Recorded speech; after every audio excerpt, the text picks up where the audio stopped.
Вітаю спадарства, з вами падкаст вальнадумства. Вітаю Францішак. Усім вітаю. Да, мы штосьці за апошнія 2 тыдні не так уж шмат цікавых навінаў знайшлі. Для мяне самае цікавае такой лібертарыянскай движухі гэта быў у нас з табой, Францішак, спор пра тэорыю вайны. З чаго гэта пачалося? За апошнія 2 тыдні Расія штосьці занадта шмат розных war crimes зарабіла, у тым ліку і забівала палонных салдатаў украінскіх, відосы ўсплылі гэтыя. Расія нанесла шмат удараў па цывільнаму насельніцтву. Тут у Львове увогуле жах. Там была гісторыя, што у чувака ўсю сям'ю забіла, а ён выжыў толькі таму, што сышоў у іншы пакой за вадой. Вось, і тут весь Львов, ва ўсім у Львове быў траур вялікі. Так, і у нас такое паўстала пытанне, што ў лібертарыянстве не хапае тэорыі вайны. Тобто у нас ёсць шмат тэмаў, дзе тэорыя распрацавана вельмі добра, а вось мы прыйшлі да выніку, што лібертарыянцы не вельмі-то і моцна могуць абараняць сябе, таму што проста наша ідэалогія не вельмі гэта дазваляе. І нашым такім краеугольным каменем было пытанне, то есть зразумела, калі на вас хтосьці нападае, то вы можете яму адпавядаць і забіваць нават, калі ён намагаецца вас забіць. А ці можете вы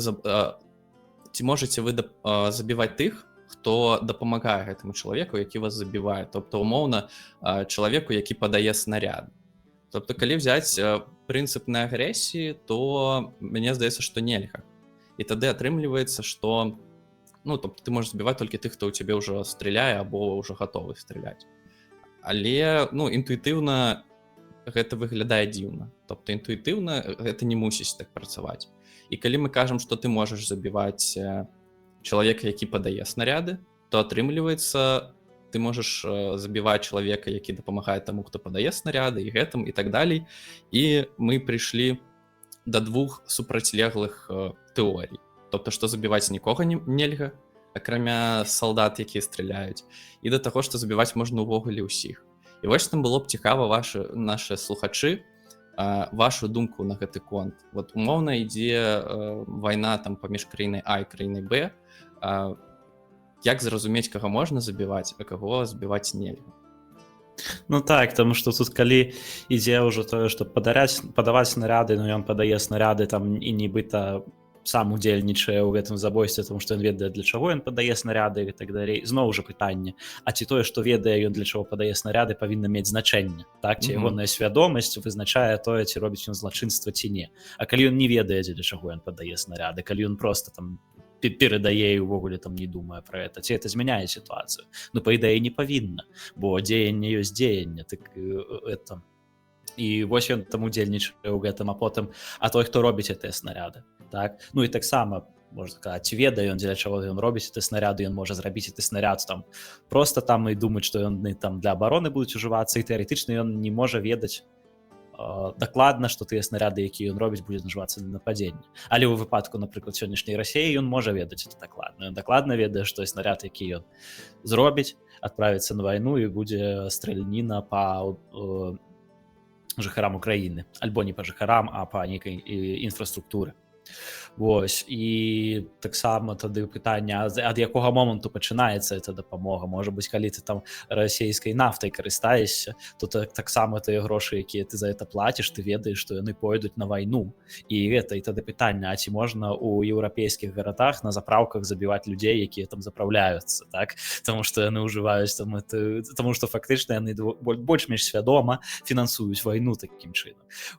І прыходзім да абсурда, так, што забіваць можна фактычна ўсіх. Альбо сітуацыя, што забіваць можна толькі таго, хто рэальна вось ужо узяў і нацэліўся са зброяй, хто рэальна, окей, можа быць, не ўзяў і нацэліўся, але там прынёс зброю, прывёў баявую гатоўнасць і зараз зберацца ў цябе страляць. І першапачатковае было пытанне, звязанае хутчэй з тым, ці можна забіваць расійскага вайскоўца, якога яшчэ не адправілі ва ўкраіну.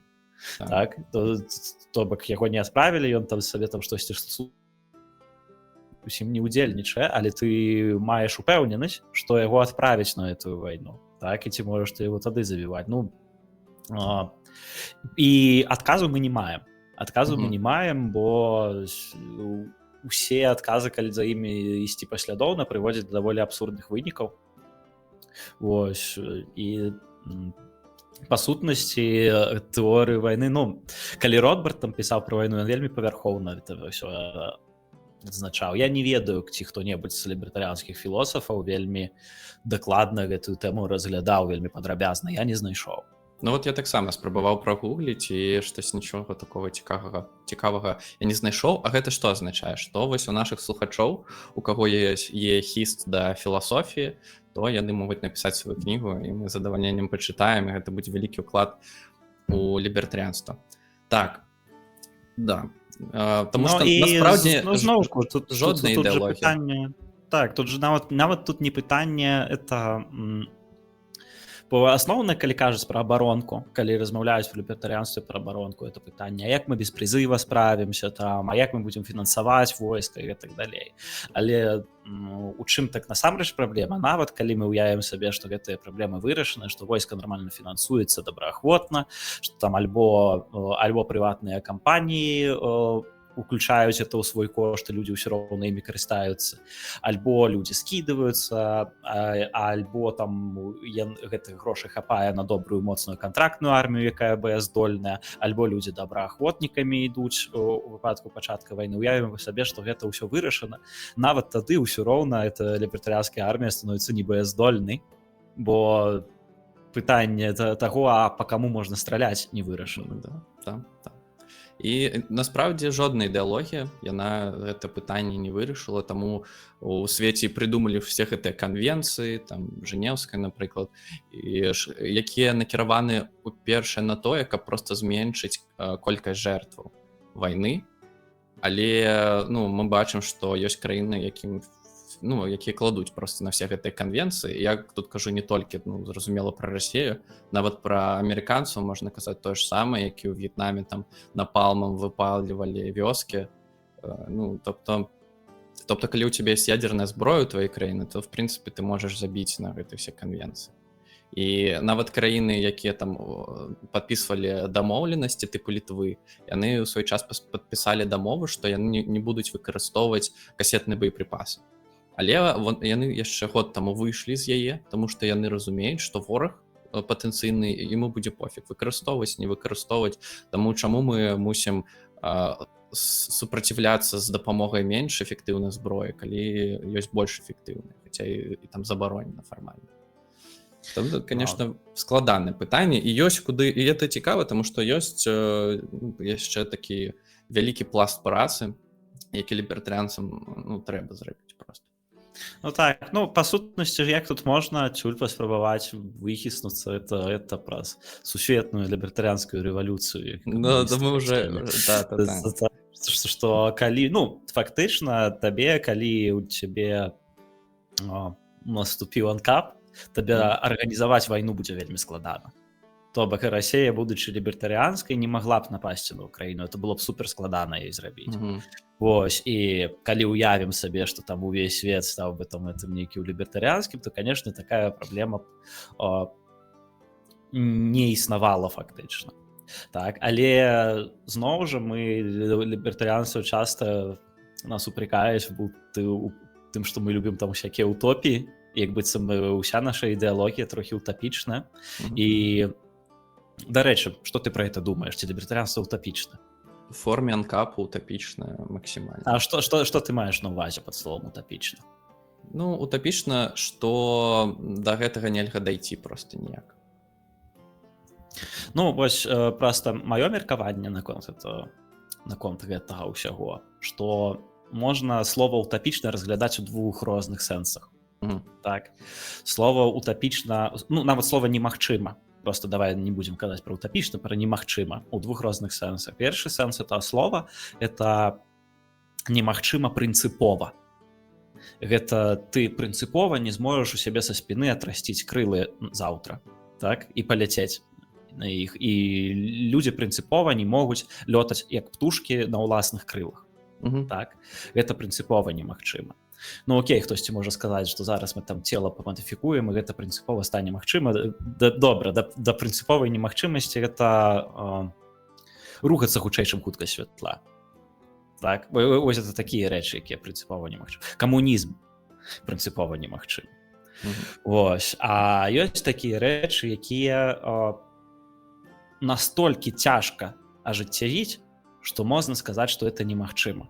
Это, напрыклад, вось у мяне быў прыклад, што ўсе там атрасцяць крылы, гэта прынцыпова немагчыма, а практычна немагчыма гэта, напрыклад, каб усе кітайцы вывучылі беларускую мову, а ўсе беларусы вывучылі кітайскую мову. Так? То бок прынцыпова магчымасць такая ёсць.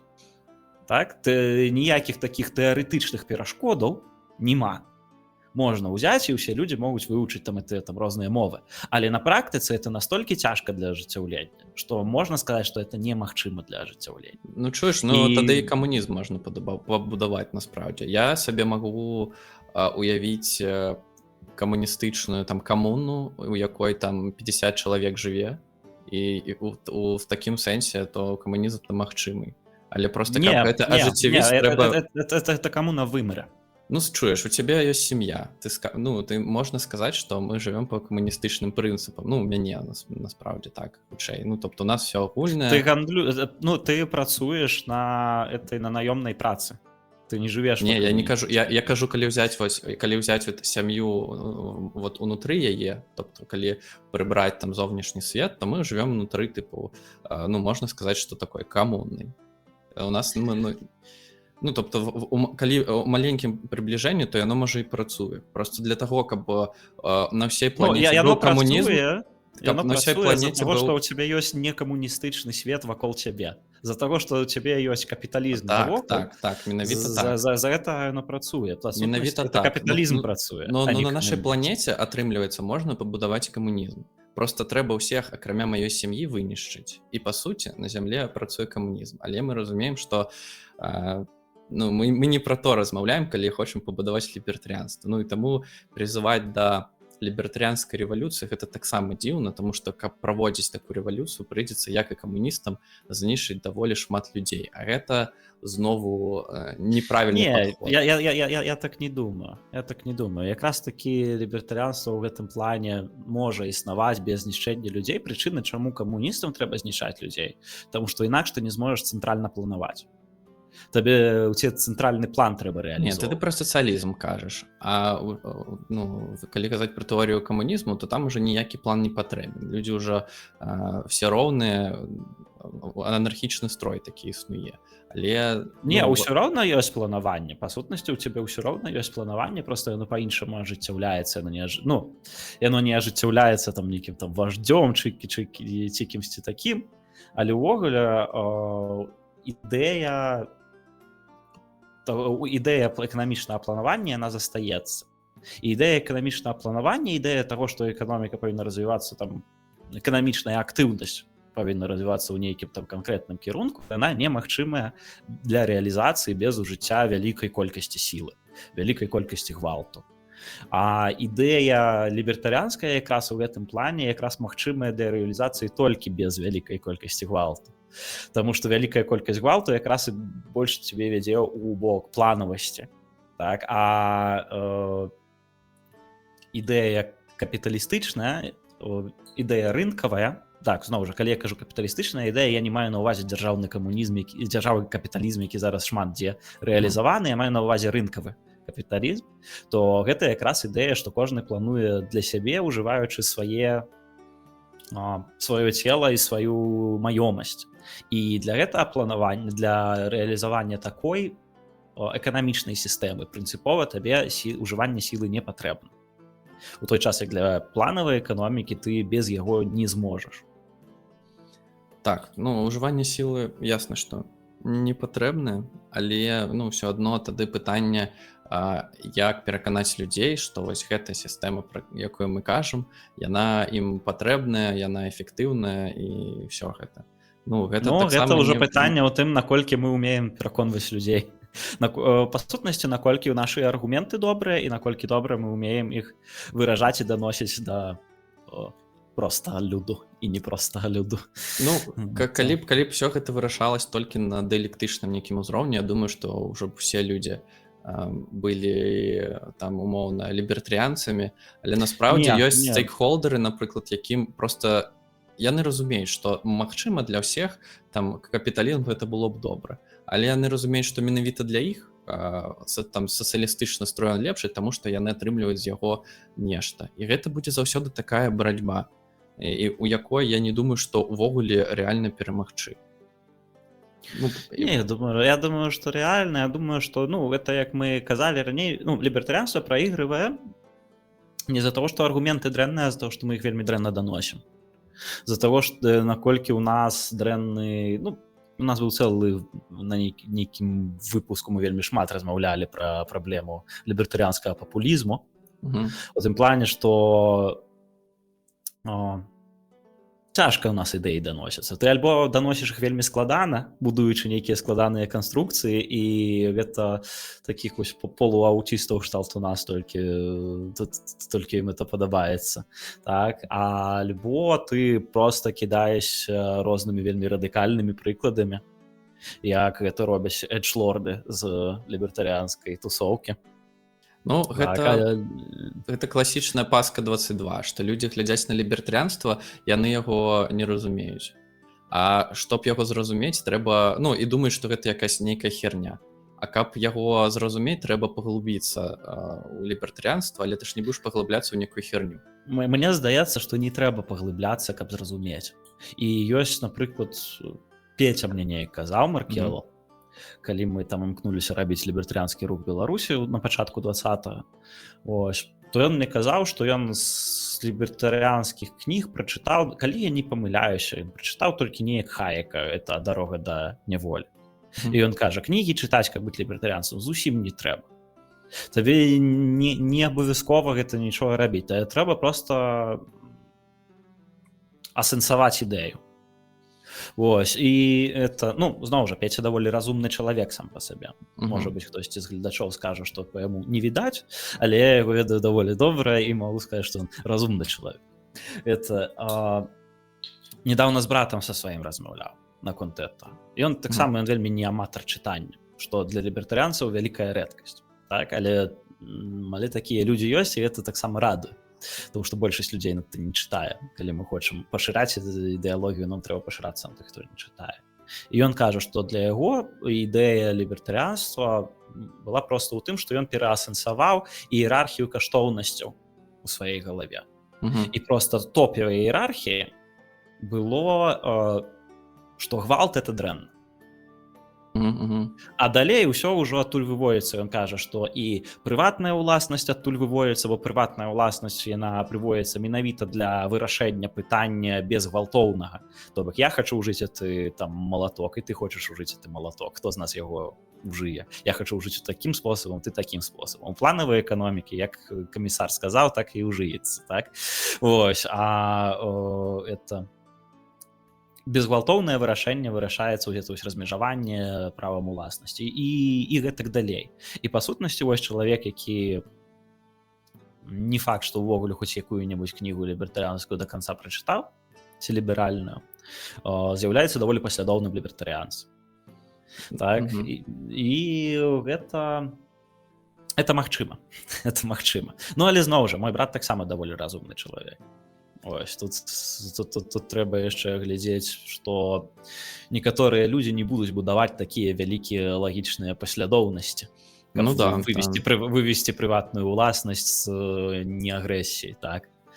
Да, я б хацеў падвесці да трохі іншай тэмы. Ну, толькі распавесці смешную гісторыю. У меня сябар, не ведаю, гадоў 5 таму мы з ім спрачаліся, ну, я быў уже лібертарыянцам, а ён яшчэ не. І я яму распавядаў пра чаму дзяржаўныя школы гэта ўвогуле дрэнна.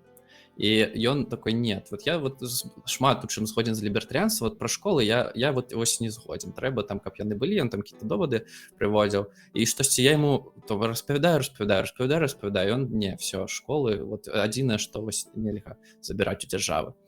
Потым ён прыходзіць да мамы, якая проста настаўніца ў школе. И она ему такая просто распавяла свои там какие-то тезисы и сказала так: державная школа — это полное лайно. И все. И он такой: все, апошняе пытанне лібертарыянства знята, я лібертарыянец. Мама зрабіла з чалавека лібертарыянца. Вось. не Так, так, і да чаго я казаў, у нас пад апошнім выпускам мы штосьці размаўлялі пра, здаецца, расійскіх лібертарыянцаў, што яны там трохі такія дзіўныя, частка з іх амерыканскія там таксама дзіўныя, і ў нас пыталі, ну чаму лібертарыянцы ненавідзяць іншых лібертарыянцаў, выйграйце, а потым дзяліцеся на часткі як хочаце. І вось у мяне пытанне, чаму мы не з усіма лібертарыянцамі ці людзьмі, якія называюць сябе лібертарыянцамі, камунікуем там у нейкім звязе, чаму мы ўсё ж такі там аддзяляем некаторых там ад нас. Ну, насамрэч, это класны каментар, таму што я таксама раней звяртаў увагу на этую праблему ўнутры лібертарыянскага руху. І вось это, як кажуць, там як у Бібліі, што заўважаў саломінку там у воку іншага чалавека, не заўважыўшы бервяно ў сваім. Што мы сапраўды вельмі шмат выключаем іншых лібертарыянцаў у той час, як аб'ядноўвае нас нашмат больш. Так. І калі паглядзець, напрыклад, на таго ж Мілея, мне здаецца, Мілей даволі недрэнна аб'яднаў лібертарыянцаў, таму што лібертарыянцы як даволі прагрэсіўных, так і кансерватыўных поглядаў яго ў цэлым падтрымліваюць. І я не згодзін з Мілеем па некаторых пытаннях, асабліва па ягонай пазіцыі наконт абортаў, але тым не менш я падтрымліваю Мілея, так? І мне падаецца, што прычына, чаму мы так ругаемся адзін з адным, і нам трэба пераставаць, конечно, это рабіць, і нам трэба пачынаць сябе, не наезжаць так на кансерватыўных лібертарыянцаў, як мы звычайна робім. Кансерватыўныя лібертарыянцы, мы з вами это заадно шмат у чым, нашмат у большай колькасці рэчаў, чым мы супраць. Але мне здаецца, што праблема якраз у гэтай вось безвыхаднасці ў пытанні распаўсюджвання ідэй. Так, то бок ты думаеш, што гэта ўсё вось гэтыя вось іншыя лібертарыянцы пахерылі ўспрыманне лібертарыянства для іншых людзей. Вось мы там можам думаць, што вось тыя лібертарыянцы, которые там, напрыклад, любяць там пра расізм што-небудзь сказануць, яны зрабілі ўспрыманне лібертарыянцаў мейнстрімам такім больш расійскім. Ну, як я прыводзіў прыклад з кэмпа беларускіх студэнтаў за свабоду, калі я там папрасіў людзей падняць рукі, якія там лічаць, што трэба дазволіць неонацыкам, якія літаральна лічаць, што Гітлер не зрабіў нічога дрэннага, выказваць свабодна гэтую думку, то адзін з удзельнікаў палічыў, што мы самі прытрымліваемся, ледзь не прытрымліваемся такой думкі. Вось, і таму вось гэта вось ідэя, яна вельмі лёгка успрымаецца дрэнна вялікай колькасці людзей, а ў нас вельмі вялікая праблема распаўсюдам ідэі, і таму вельмі лёгка, канешне, абвінавачваць адзін аднаго, што мы можам сказаць, што вось гэтыя кансерватыўныя лібертарыянцы, яны зрабілі для лібертарыянцаў імідж, як быццам бы лібертарыянцы такія ўсе расісты, дзікія нацыяналісты і гамафобы і ўсё такое. З іншага боку, яны могуць сказаць на нас, што это вось вы прагрэсіўныя лібертарыянцы зрабілі такі імідж для лібертарыянства, як быццам бы лібертарыянцы, яны толькі там абкурыцца сваім марыхуанай і потым долбяць адзін аднаго ў задніцы. Вось, і это... Але ў мяне ёсць прэтэнзіі проста, ну, грунтоўныя, тыпу, да, напрыклад, амерыканскіх лібертарыянцаў, да, там вся гэта нью-гемпшырская движуха, што яны настолькі ненавідзяць сваю ўладу, што яны гатовыя проста ворагаў іх улады казаць, што гэта добрыя хлопцы. Напрыклад, вот у Твіттере быў вялікі іх аккаунт нью-гемпшырскіх гэтых лібертарыянцаў, і яны кожны дзень просто выкатывалі фейкі пра Украіну. Хаця дзе вы, а дзе Украіна, вы нічога пра гэта не разумееце. Яны просто паўтаралі расійскую гэтую прапаганду, і для іх Пуцін, які нашмат больш, ну, Расія нашмат больш аўтарытарная дзяржава, чым Штаты, яны кажуць, што Пуцін клёвы чувак, ён нашмат лепш, чым тое, што адбываецца у нас у краіне. І, ну, як можна пасля гэтага казаць, што ты лібертарыянец, калі ты падтрымліваеш нашмат больш горшыя рэжымы, чым ёсць у вас у краіне. І тое ж самае Ну, у меня такие ж самыя прэтэнзіі да расійскіх лібертарыянцаў. Калі ідзе вайна, ваша краіна нападае на іншую краіну, з гэтага сотні тысяч людзей паміраюць. Як можна падтрымліваць Расію, як можна падтрымліваць, ну, не падтрымліваць там умоўна яе дэкаланізацыю, тому што вось зараз Юлія Навальная там выкаціла пост, што я супраць там дэкаланізацыі, гэта немагчыма, у нас всех там агульны бэкграунд культурны ва ўсёй краіне, што, конечно, ну, што смешна. У Расіі адзіны там культурны бэкграунд у народаў. Ну і вось шмат хто з расійскіх апазіцыянераў і лібертарыянцаў у тым ліку, яны пачалі абараняць Расію ад развалу з розных пазіцый. І адна з пазіцый гэта тое, што, ну, напрыклад, калі разваліцца Расія на некалькі маленькіх там, на шмат маленькіх дзяржаваў, то хутчэй за ўсё яны пачнуць адзін аднаго забіваць, вось гэта праблема. Тобто лепш ужо будзе такая вялікая турма народаў, чым там рускія гэтыя рэспублікі пачнуць адзін аднаго рэзаць. Ну і мне даволі дзіўна, калі лібертарыянец можа мець такую даволі імперскую пазіцыю. А з лібертарыянцаў таксама так выказваліся?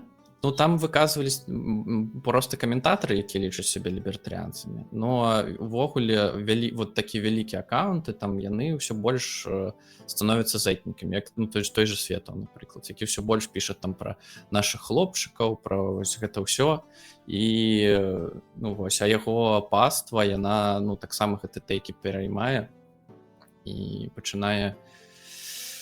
Ну, і таксама у іх было таксама яны падарвались на пытанне, я яшчэ не ведаю, 5 гадоў таму дзесьці, ну, можа больш, вот Света з сваімі чувакамі яны распавядалі, што зараз Еўропу захоплівае там все гэты мігранты, што краіны мусяць зачыніць дзверы, каб не даць гэтай культурнай экспрапрыяцыі там ці культурнаму захопу гэтых краінаў. А потым расейцы ж, ну, даволі лёгка ездзілі ў Еўропу ўвесь час. Потым для расейцаў гэта ўсё закрылі. І ён піша, нельга, типа, не пускаць расейцаў. Я напісаў, типа, так, ну, гэта ёсць абарона ад культурнага захопу расейцамі. У чым розніца?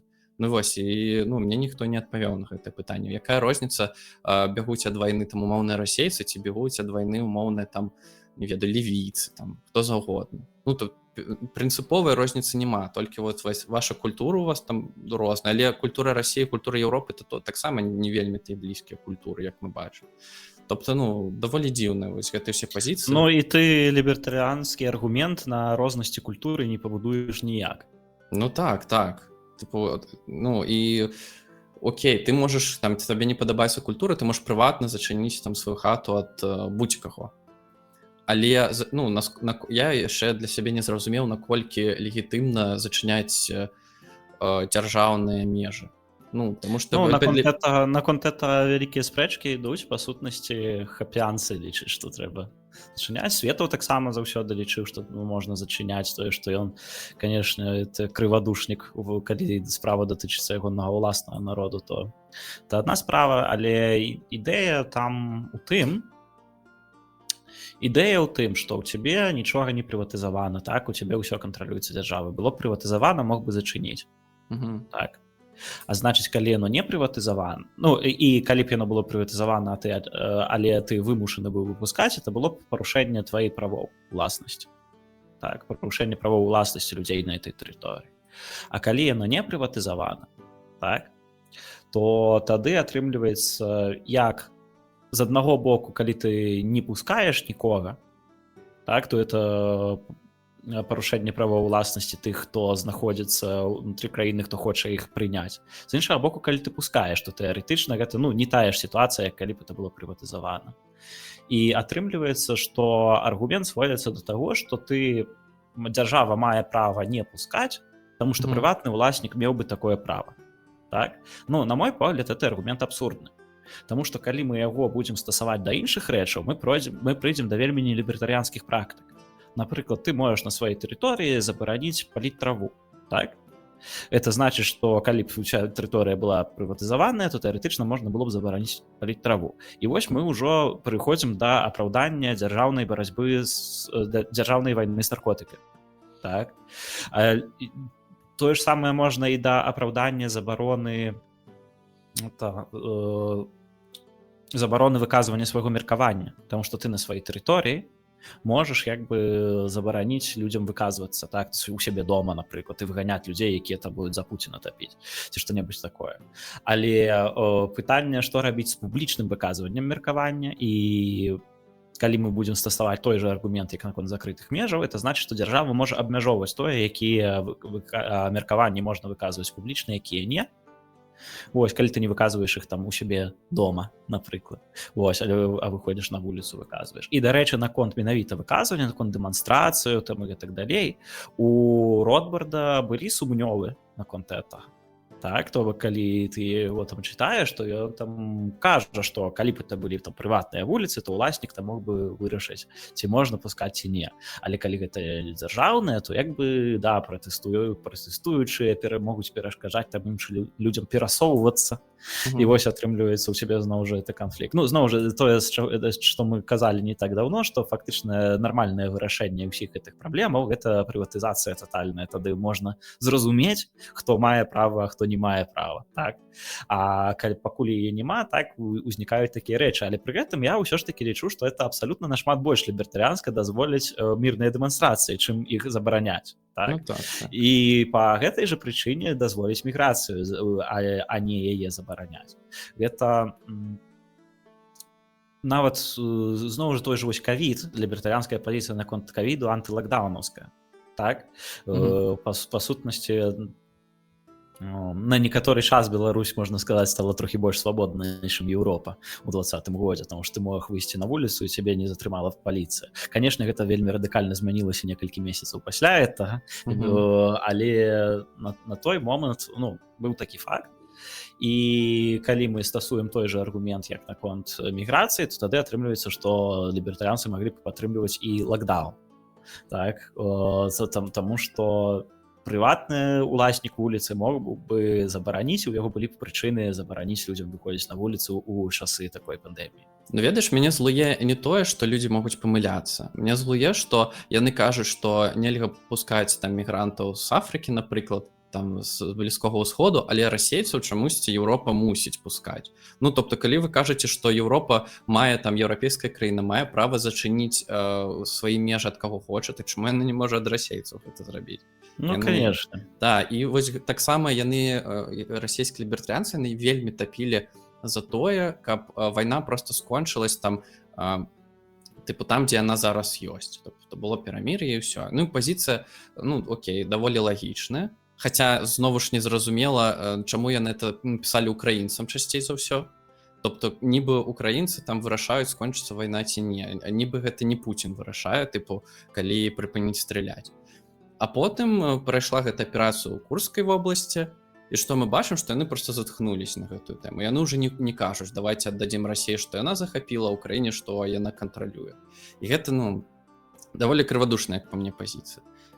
Конечно, а лібертарыянцы ў гэтым плане адрозніваецца проста на 100%, тому што я ведаю шмат лібертарыянцаў, якія яны могуць быць супраць мабілізацыі, супраць усяго, але калі пачалась вайна, беларускія лібертарыянцы пашлі проста ў збройныя сілы. І вось гэта даволі лібертарыянская тэма, што ты не прымушаеш нікаго, а сам ідзеш і гэта робіш. Вот пра расійскіх, ладно, я пра аднаго чуў, што ён збіраўся, але не ведаю, як не даехаў. І вось такое. Вот мне менавіта не памылкі іх у логіке злуюць, а вось гэта крывадушнасць. Што яны абараняюць правы проста там Расіі. Там, окей, там можа расійскага народа, там можа быць зразумела, але вот менавіта Расія як такого імперскага субстрата. І вось знову гэта Навальная сказала, што нельга дэкаланізаваць Расію. Лібертарыянская пазіцыя, што у народа можа быць права на сецесію, асабліва вось калі ўжо там у умоўнай Чечні ёсць там свае межы.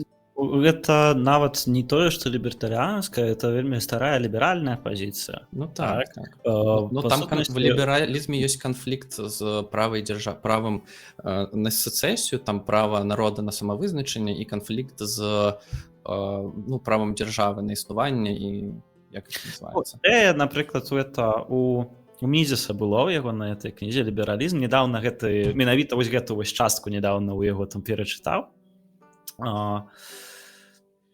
каб упэўніцца, ну там быў там на фейсбучку невялічкі там это размова наконт мізіса і якіх ён там якого пункту гледжання прытрымліваўся. Калі я не памыляюся, лібералізм напісаны ў 20-х годах 20 стагоддзя ягоная кніжка, і он там кажа, няма ніякага права народу на самавызначэнне.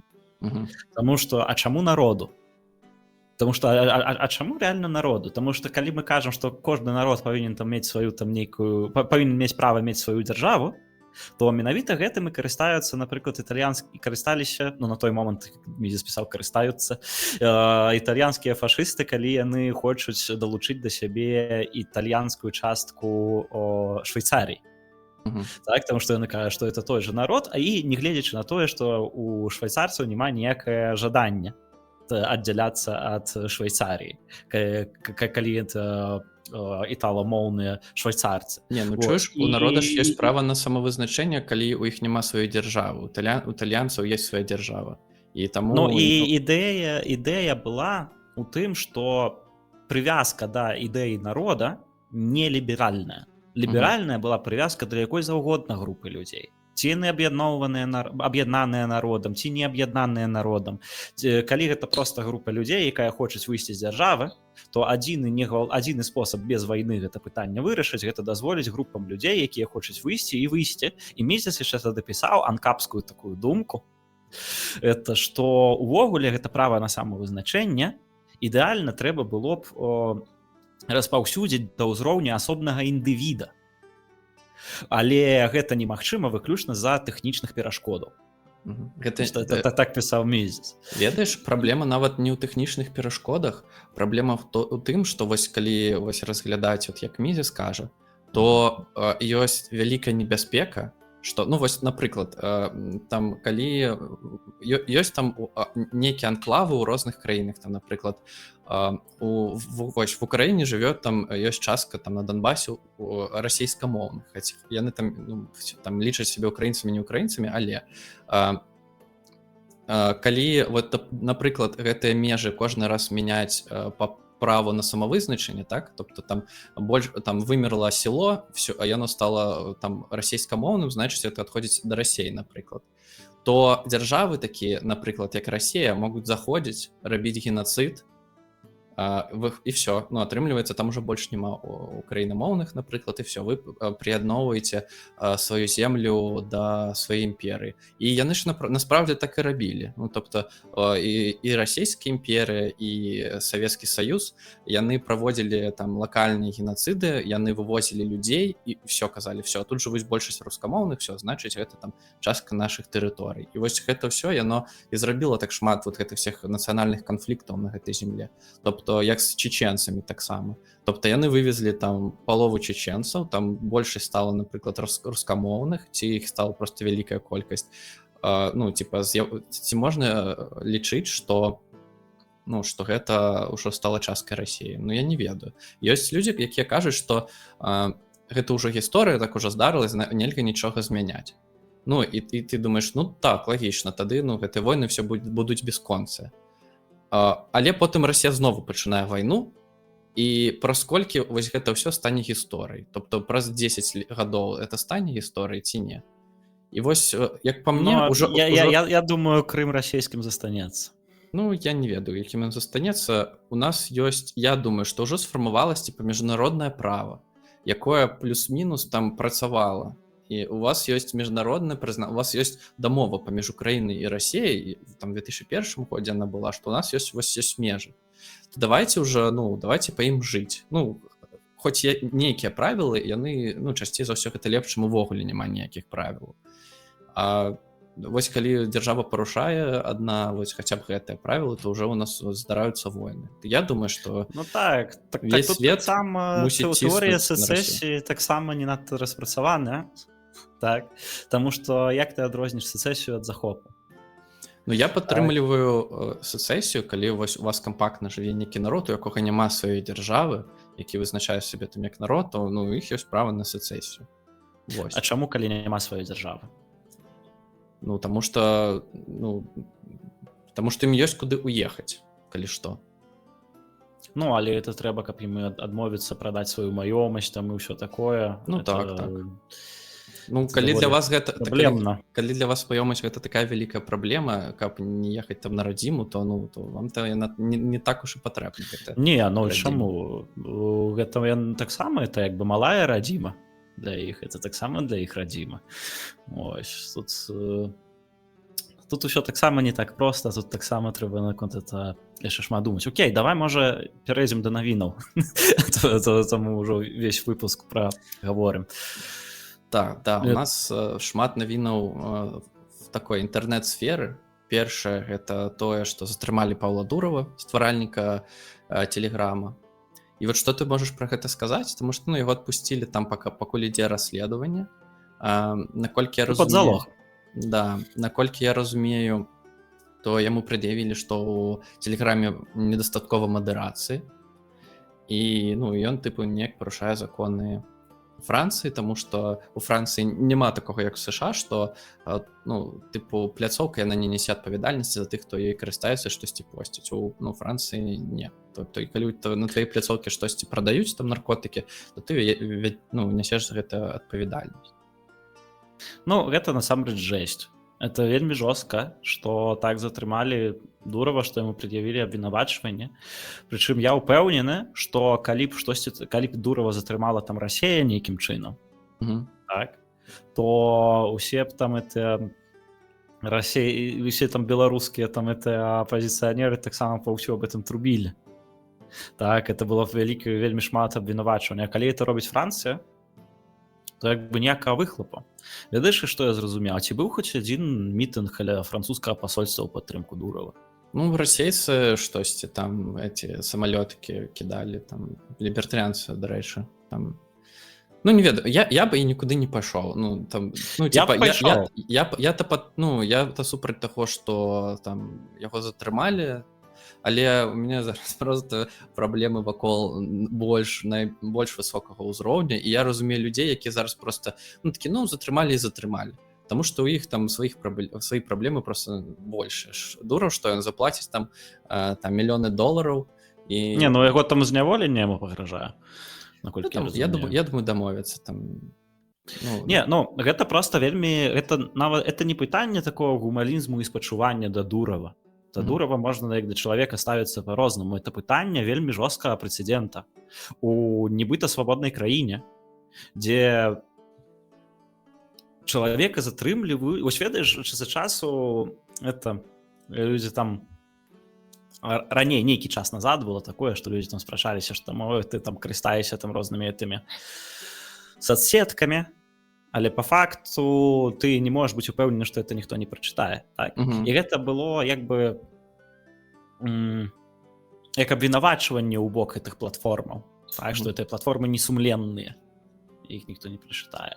А тут абвінавачванне якраз у тым, што ніхто не прачытае, і вось табе абвінавачванне, што гэта дрэнна. І вось такая краіна з еўразвяза, як Францыя, яна кажа, што вось гэта вось дрэнна, што ты не даеш нам магчымасці чытаць перапіскі, фактычна. Ну, вельмі спрашчаюць тут зараз. Ну, не мадыруюць, не выдаляюць каналы, там больш у гэтым праблема. І не даюць доступы. А я не чуў. Яны там пісалі яшчэ пра тое, што не задавальняюць некаторыя запыты з боку ўладаў. Так, на тое, каб там штось-небудзь прачытаць, што-небудзь даведацца, не супрацоўнічаюць там у нейкім там плане. Ну, але карацей, это вельмі вялікая праблема. Это вельмі вялікая праблема, што тое, што Францыя лічыць это праблемай. Таму што па сутнасці ў цябе ёсць два шляхі: альбо свабода, альбо кантроль. Так? І нельга і вось гэта якраз прыклад, што дзяржава, яна дэмакратычная ці недэмакратычная, яна заўсёды дзяржава, яна заўсёды антысвабодная. Таму што гэтыя практыкі, якія Дураў, якія робяць Тэлеграм увогуле карысным, яны карысныя якраз за таго, што дзяржава да гэтага не можа дакалупацца. Так? І яны робяць гэта карысным у аўтарытарных краінах. Так? І калі ты хочаш супрацьстаяць аўтарытарным краінам, ты павінен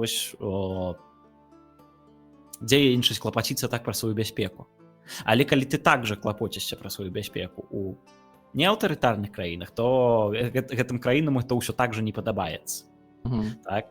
Тому што свабода, канешне, дае нашмат больш ускладняе дзяржаве працу у параўнанні з несвабодай, у параўнанні з поўным кантролем над усім, з магчымасцямі там чытаць перапіскі. Найлепш дзяржава б кантралявала нашу там бяспеку, калі б мы ўсе там па клетках сядзелі, яны назіральнікаў вакол нас там пускалі, якія там глядзелі б, што адбываецца.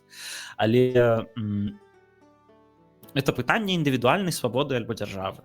І гэта час, калі ў кагосьці яшчэ была ілюзія, што дэмакратычныя дзяржавы з'яўляюцца абаронцамі свабоды, не з'яўляюцца. Яны проста не так моцна на яе нападаюць. Яны не з'яўляюцца настолькі вялікай небяспекай, але ўсё роўна яны з'яўляюцца этой небяспекай. І затрыманне Паўла Дурава — гэта атака на свабоду кожнага з нас, фактычна. Там, гэта такі вось як бы нож у спіну, это не Расія затрымала Дурава. Якраз калі, мне здаецца, это не было б такой вялікай праблемай, калі б Расія затрымала Дурава. Это не было б такой вялікай праблемай, каб які-небудзь Іран затрымаў Дурава. Вялікай праблемай для нас это робіць менавіта тое, што Дурава затрымала Францыя. Так, я згоден. Ну, і, до речі, коли про Росію казаць, то яны то супрацоўнічаюць з Телеграмом. Насправді, багато у кого є уява. Я тут не кажу, що це добре, що Франція затрымала Дурова. Гэта вельмі дрэнна. Але Телеграм, ён уже перестаў быць такой платформай вольнасці, свободы, тому что яны супрацоўнічаюць уже даволі давно з рознымі дзяржавамі, там, і у тым ліку з Расіяй. Потому что не дзіўна, што Твиттер той же самый забаронены в России, YouTube, ён зменшана там хуткасць YouTube, а Telegram працуе, як і працаваў. Пры гэтым Дуров сам ездзіць у Россию, там былі гісторыі, што магчыма ён і грошы там атрымліваў, і як мы памятаем, ён гэты бот разумнага галасавання таксама заблакаваў на тэрыторыі России у свой час, калі там выбары былі. Тобто у дзяржавы ёсць інструменты, каб знішчыць што заўгодна. І вось, на жаль, калі вы карыстаецесь Телеграмам, потому што думаеце, што вы там абаронены ад дзяржавы, то, на жаль, ужо гэта даўно не так. Таму карыстуйцеся ім таксама, разумеючы гэта, што можа быць там ваш сакрэтны чатик, ён пападзе ў рукі да ФСБшнікаў, гэта ўжо рэальнасць. Вось. Добра, давай яшчэ па навінам прыбяжымся. Там, здаецца, мы ўжо даволі шмат часу занялі. Так, што па навінах, таксама вось, калі казаць пра соцсеткі, інфлюенсераў і вот всё гэта, ФБР, яны выкрылі сетку інфлюенсераў амерыканцаў. Я не ведаю, ты здаецца, не вельмі шмат у Твиттері сидзіш, но іх ёсць такія... Я яго зусім выдаліў недавно. Да, там ёсць чувакі такія тыпу правыя інфлюенсеры, якія там супраць там дипстейта, там всяго, там, не знаю, можа чуў, там Бенні Джонс, Тімкаст, вот яны даволі папулярныя ў Штатах. І яны выявілі, што атрымлівалі грошы ад Расіі, ад Russia Today. Тобто там была кампанія, праз якую яны гэта ўсё атрымлівалі, і яны зараз там пытаюцца сказаць, што мы не ведалі, адкуль гэта было, там, хаця гэта ўсё хлусня, таму што яны адкрыта прарасійскія тэйкі закідвалі, яны супер шмат дэзінфармацыі закідвалі. І моя самая вялікая праблема была ў тым, што Ілон Маск, ён пісаў сам пад іх пастамі там штосьці, і гэта прасоўвалася вельмі моцна Твіттерам. Таму што я самого Маска заблакаваў, а ён кожны раз разблакоўваецца, не ведаю, праз нейкі час, я просто зноwu пачынаю бачыць яго гэтыя твіты. І все, дзе ён удзельнічае, яно просто весь час прарасійскія чувакі, амерыканцы, яны вкідваюцца просто в ленту. І вот з гэтым складана неяк змагацца, але зараз ФБР вскрылі, што гэта расійскія грошы ўсё. І якраз Трамп зараз, не ведаю, звязана гэта ці не звязана, ён знову ж, вот гэта інфармацыя не вельмі пацверджана там, і просто пра гэта пісалі расійскія Z-ваенкоры, можна іх так сказаць, што Трамп агучыў план, што ён хоча зменшыць кошты на нафту да $40 за барэль, і тады Расія не зможа весці вайну. Калі гэта так, то гэта афігенны план. і ну цікава, ці гэта звязана з раскрыццём вось гэтай вось сеткі, тому што ну гэта зроблена вось амаль перад выбарамі, насправді гэта можа быць даволі вялікім ударам для самого Трампа, і можа быць яму зараз трэба просто паказаць, што ён ён супраць Расіі максімальна. А тыждзень таму ён казаў, што трэба санкцыі знімаць за Расіяй, таму што яна так уплывае да Кітаю. Карацей, знову яго гэта ваганне. Ну і ў яго яшчэ наконт абароны даляра, ён яшчэ абароны даляра апраўдваўся. Тут, дарэчы, таксама нам там у каментах перыядычна пішуць наконт таго, што для лібертарыянцаў там Трамп это адзіны нармальны варыянт, і не трэба яго ўвогуле з Харріс параўноўваць. І у тым ліку там нейкі каментатар, дзякуй вялікі табе за камент, калі чытаеш, ось, калі слухаеш, это узгадаваў у тым ліку пытанне крыпта, так? І мы не павінны забывацца, што крыпта, біткоін это біткоін, ідэя біткоіна якраз у тым, каб гэты даляр выцесніць, якраз у тым, каб з фіатнай валютай змагацца, каб адысці ад фіата. Для Трампа фіат прям цэнтральны пункт таго, пра што ён гаворыць даволі часта. Ён ніколі ад даляра не адыдзе. І Трамп на гэтай перадвыбарнай кампаніі даволі часта заляцаецца да лібертарыянцаў, таму што мінулыя выбары паказалі, там было вельмі цікавая такая сітуацыя, Джо Джоргенсен тады ішла ад лібертарыянскай партыі ў прэзідэнты, ось калі былі Трамп, Байден. Дык вось, у вагаючыхся штатах за Джо Джоргенсен прагаласавала больш людзей, чым розніца паміж Байденам і Трампам. Том бок, калі б лібертарыянцы там прагаласавалі за Трампа, Трамп бы выйграў. Так, па сутнасці, лібертарыянцы вырашылі, ну, да, это занадта громкае, канешне, выказванне, але можна сказаць, што ў пэўным сэнсе лібертарыянцы зараз вырашаюць тое, як скончацца выбары, за каго яны будуць галасаваць, з'яўляецца істотным. І Трамп это разумее, ён нават, мы тады пра гэта не гаварылі, калі это было, ён быў прыязджаў на канвенцыю лібертарыянскай партыі і імкнуўся лібертарыянскую партыю упэўніць, каб яго яны высунулі як свайго кандыдата ў тым ліку. Яго там засвісталі, конечно. Ось, это... І ён шмат да іх заляцаецца, я думаю, з гэтым звязаны ягоныя выказванні наконт біткоіна. Але не трэба тут мець ілюзій. Там таксама хтосьці пісаў, што у Трампа нібыта пратэкцыянізм гэта ягоная адзіная праблема для лібертарыянцаў. Далёка не адзіная.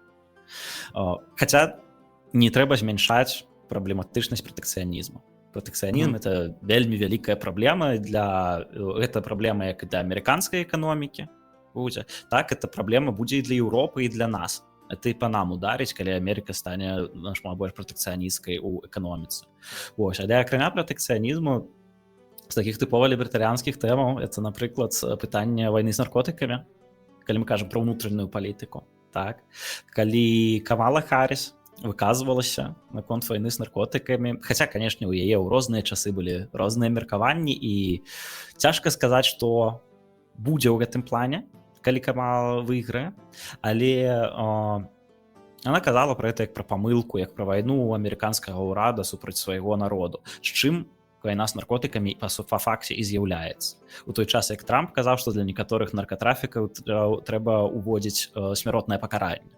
Я не думаю, што пры Трампе для іх сапраўды ўведзецца смяротнае пакаранне, але я думаю, што калі нейкія змены, калі Трамп альбо Харріс будуць уплываць на нейкія змены ў пытанні вайны з наркотыкамі, то ў Трампа это будуць больш рэстрыкцыйныя змены, а у Харріс это будуць менш рэстрыкцыйныя змены. Ну, дарэчы, ведаеш, тут пытанне ў тому, што чаму класна гэтыя выбары і чаму і класна, што прэзідэнты будучыя яны змагаюцца за электарату гэты весь, таму што іх пазіцыі там умоўна там прагрэсівісцкая, але эканамічна левая Харріс, і там больш эканамічна трохі больш правы, але рэстрыкцыйны Трамп, яны больш ідуць да цэнтру па ўсяму. Тобто яны намагаюцца там знайсці гэты вось баланс. Яшчэ учора я глядзеў інтэрв'ю з Трампам, я не ведаю у каго это, і ён распавядаў якраз знову, бачна, што па яму гэта пытанне пра марихуану ударыла, і што ён сказал: ну, не, там марихуана норм тэма, асабліва калі гэта медычная марихуана, то мне вось дактары кажуць, што гэта прям вельмі-вельмі класна. Ну, тобто, бачыш, што яны ад радыкальных пазіцый ўсё ж такі адходзяць, таму што ёсць там умоўна там радыкальныя правыя, а яны, конечно, гучна кажуць. але іх не так шмат, як вот гэтых всех цэнтрыстаў, якім-то пофіг, там, ну, не такая ж вялікая праблема гэта марыхуана. І вось, ну, клёва, што вось ёсць гэтая барацьба, і што і таксама я не думаю, што там Харрис моцна, там реально камуністычную какую-то палітыку буду весці. Не, ну, яна не камуністка, давай скажем адкрыта, яна не камуністка, яна левая, але яна не камуністка. Ну, да, я ўжо забыў пра я сабе запісваў выказванне яе просто, пасля якога яе пачалі все рабіць фоткі тыпу в чырвоным ва ўсём, але штосьці не могу яго знайсці. Ну, можа быць, але яна, дарэчы, там размаўляе, што ў некаторых штатах дазволіць нафту там ну, даставаць па зямлі. Таму я думаю, што па выніку, ну, пазіцыі канцы Трампа і Харріса будуць не моцна-то адрознівацца. Таксама як там... Ну і гэта, пра Трампа што яшчэ я хацеў узгадаць. Мы узгадывалі ў ранніх выпусках пра праблему паліцэйскага гвалту. Так, і нам там некаторыя казалі, ды які там паліцэйскі гвалт у Штатах, няма там ніякага паліцэйскага гвалту. І праблема там шмат у чым заключаецца, і лібертарыянцы амерыканскія пра гэта шмат гавораць. Это qualified immunity, так званая. По-моему, про это мы таксама не говорили. Да, у нас прям был выпуск, да. Вось, ну, але я нагадаю, калі хто там не слухаў нашыя раннія выпускі, што ідэя ў тым, што калі злачынства робіць чалавек у форме, то яго нашмат цяжэй пакараць. Таму што трэба даказаць, што менавіта вось у такіх абставінах раней быў прэцэдэнт. Менавіта ўсё ў максімальна падобных абставінах быў прэцэдэнт, за які ўжо было пакарана, і тады толькі можна пакараць чалавека. І там, напрыклад, там я прыводзіў прыклад, зараз я ўжо не памятаю, якім там это годзе было, по-моему, у Тэхасе. Я ўжо не ўпэўнены, паглядзіце больш раннія выпускі, я там казаў больш дакладна, што там мент нейкі напусціў, чалавек, который там здаваўся, і мент напусціў на яго сабак. І ён уже там здаваўся, уже рукі ўверх падняў там і ўсё. Вось, і яго апраўдалі, таму што поэтому qualified immunity, таму што прэцэдэнт, который быў раней, там было штосьці кшталту, што ранейшым прэцэдэнце чалавек клаўся на зямлю, калі здаваўся, а гэты не клаўся на зямлю, а стаў на калені і падняў рукі. Вось. І вось такая вось розніца, это ўжо qualified immunity, і мент уже можа ўжываць. Карацей, qualified immunity, это, ну, самае нелібертарыянскае, напэўна, што можа быць, калі казаць пра ментоў. Вось. І Трамп выказваўся наконт таго, што qualified immunity трэба узмацніць. І ў дадатак яшчэ дазволіць ментам без дазволу прычын абшукваць людзей. Ось, ну, карацей, калі вы хочаце... Я асабіста, мае сентыменты на дадзены момант хутчэй на баку Трампа, чым на Харріс. Я не ўпэўнены яшчэ, ці я б галасаваў за Трампа, калі б у мяне было грамадзянства ці што-небудзь такое. Ну, але я схільны лічыць, што для Амерыкі будзе лепш, калі выйграе Трамп, чым калі выйграе Харріс. Але я не схільны лічыць, што это адназначная пазіцыя. Будуць пытанні, у якіх будзе лепш, будуць пытанні, у якіх будзе горш. Так, і мы тут Трамп не з'яўляецца і блізка лібертарыянцам ці лібералам. І мы можам толькі гадаць, і па сутнасці пытання знешняй палітыкі тут становіцца даволі ключавым. І я таксама, у гэтым плане, мне вельмі хочацца падзяляць аптымізм Борыса Джонсона, наконт таго, што Трамп там усё разруліць. І я думаю, што хутчэй за ўсё Трамп зробіць лепш, чым Харріс у гэтым пытанні. Я думаю, што пры Харріс будзе дакладна так жа, як зараз, будзе захованы статус-кво. Нічога не зменіцца. Украіна будзе атрымліваць столькі зброі, каб выжываць. Вось. А пры Трампе дакладна зменіцца. Окей, таксама не дакладна. Можа і не зменіцца, можа застанецца так жа. Але хутчэй за ўсё зменіцца. Зменіцца можа як у горшы бок, так і ў лепшы. Я схільны лічыць, што ўсё ж такі зменіцца ў лепшы. Але я абсалютна ў гэтым не ўпэўнены. Тут, я думаю, той лібертарыянец, які кажа, што Трамп адназначна будзе лепшы, хутчэй за ўсё проста падманвае сябе. Хаця ёсць вядомыя лібертарыянцы, якія так кажуць, напрыклад, Уолтер Блок выказаўся, што, канешне, Трамп не лібертарыянец, але ён там бліжэй да лібертарыянства, чым Тут, конечно, цяжка ацаніць, хто там бліжэй, хто не бліжэй. Ну, я бы таксама быў бы грамадзянінам США, то, магчыма, хутчэй за ўсё бы галасаваў за Трампа. Тут пытанне ў тому, што калі мы кажам, што Харрыс там дрэнная, то нам все-таки, ну, нашы слухачы, яны такі, ну, нічога не пішуць просто. Калі мы кажам, што Трамп чымсьці дрэнны, то нам адразу да вы там за Харрыс, хаця мы ніколі не кажам, што мы там галасавалі б за Харрыс. Ну, просто мы часцей за ўсё ацэньваем все ж такі з пазіцыі, што для нас лепш, як не жыхароў ЗША. Тобто, калі б мы былі жыхарамі, мы б думалі у іншы бок. Мы думаем з пункту гледжання усходняй Еўропы, як паўплываем, намагаемся зразумець, як наступны прэзідэнт ЗША зможа паўплываць на наш рэгіён. І пакуль гэта даволі невідавочна і пры Трампе, і пры Харрыс. Таму... Ну, я насамрэч думаю, у тым ліку і пра Штаты, і тут таксама невідавочна. Невідавочна. Я магу сказаць, што як рэспубліканцы, так і дэмакраты. Ну, калі ты лічыш, што дэмакраты это зло, то ты губляеш палову праблемы. Так, і трэба разумець, што зло наступае з абодвух бакоў, і гэта ва ўсіх краінах свету. І лібертарыянцам даўно трэба адмовіцца ад памылковай радбардзянскай палеолібертарыянскай стратэгіі аб тым, што мы павінны там аб'ядноўвацца там з аднымі альбо з другімі. Вось тыя ж гэта альтэрнатыва для Германіі першапачаткова, якая, дарэчы, навіна упершыню ў нейкім там рэгіёне Германіі, забыўся назву, выбачайце, яны набралі 32% на выбары ў мясцовы парламент, і гэта іхная першая перамога у тым плане, што яны набралі больш, чым любая іншая партыя. Так? І альтэрнатыва для Германіі калісьці пачыналася як даволі рынкавая партыя. Да, і зараз у іх можна пачуць даволі шмат рынкавых ідэй. Так? Але, ну, нельга казаць ні пра якае распрасоўванне свабоды з іх боку. Германія не стане свабоднай пры іх, і за іх свабоды ў Германіі больш не будзе. Так? І часта можна пабачыць, што зараз больш-менш адносна рынкавыя пазіцыі, адносна рынкавых пазіцый трымаюцца шмат якія кансерватыўныя партыі. Так? Але асноўнае, наконт чаго яны спрачаюцца, гэта не пытанне рынкавасці. Гэта пытанне культурнай вайны. І вось тое, з чаго мы пачыналі сёння, это вось спрэчка паміж лібертарыянцамі і гэтак далей. Я лічу, што лібертарыянцам найлепш было ад пытанняў культурнай вайны адысці. Гэта не наша вайна. Культурная вайна — это спроба адцягнуць нашу ўвагу ад зусім іншых рэчаў, ад павелічэння дзяржавы, якое адбываецца з усіх бакоў. Ад пытанняў ўсё больш інтэрвенцыянізму, ўсё больш этатызму, ад пытанняў таго, што свабоды становіцца ўсё менш і менш.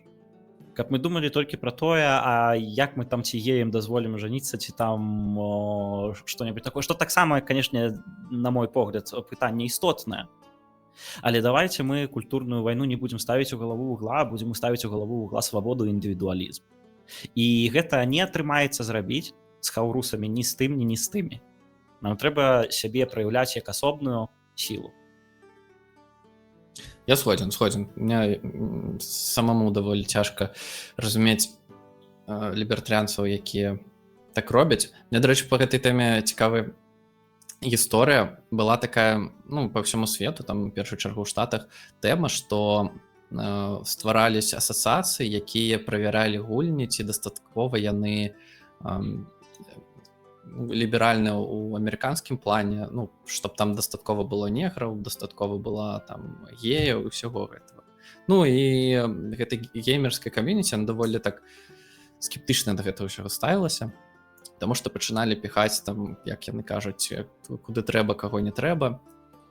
І правыя ў Штатах стварылі воўк-дэтэктар, якія кажа, што вам нельга гуляць гэтай гульні, таму што там ёсць гей, напрыклад. І вось яны так прапагандуюць гейства.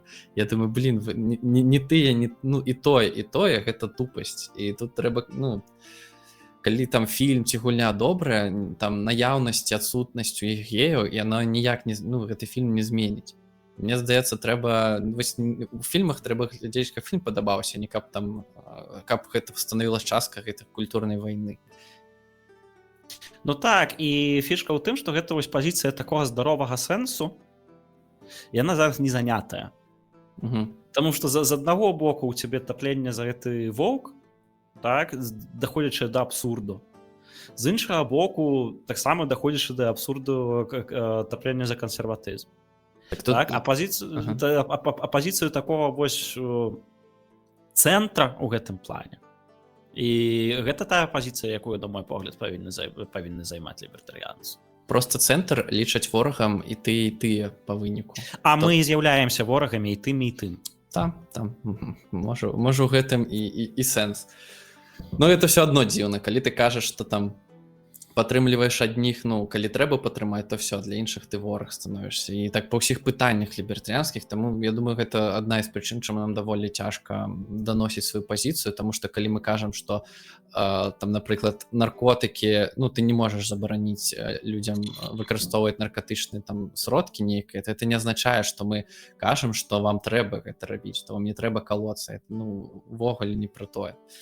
Але калі вось, ну, памятаеш, там «Голос Беларусь» быў, там таксама все гэты дзяржаўныя СМІ, все там нават дэмакратычныя СМІ, яны казалі пра «Голос Беларусь», што яны прасоўваюць тыпу наркотыкі ў масы, што іх, ну, трэба і можна ужываць. Але гэта ж, ну, увогуле не так.